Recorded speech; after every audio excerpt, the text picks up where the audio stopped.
Menteri Energi dan Sumber Daya Mineral, (ESDM), Bahlil Lahadalia mendapat sorotan dalam kunjungan ke Pangkal Pinang, Bangka Belitung, pada Senin, 6 Oktober 2025. Dalam kunjungan itu, Bahlil bersama beberapa pejabat Kabinet Merah Putih menemani Presiden Prabowo Subianto meninjau kawasan smelter PT Tinindo Internusa. Prabowo memberi keterangan pers dalam kegiatan tersebut. Saat Prabowo berbicara, Bahlil berdiri di belakang sang presiden bersama Menteri Investasi yang juga Chief Executive Officer, CEO, dan antara Rosan Ruslani. Bahlil mendapat sorotan karena gesturnya saat keterangan pers tersebut. Momen itu terekam dalam video yang diunggah akun media sosial Sekretariat Presiden.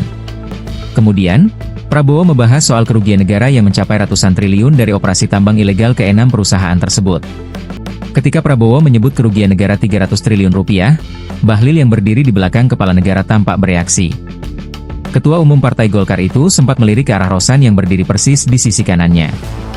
Bahlil tadinya menangkupkan tangan di depan badan, dia lalu menurunkan tangan kanannya ke paha Rosan Ruslani yang berdiri di sisinya. Bahlil lalu tampak mencubit paha mantan Wakil Menteri Badan Usaha Milik Negara, BUMN, itu. Rosan tampak tidak bereaksi terhadap gestur Bahlil tersebut. Hingga berita ini ditulis, Rosan maupun Bahlil belum menjawab pertanyaan mengenai makna dari gestur tersebut.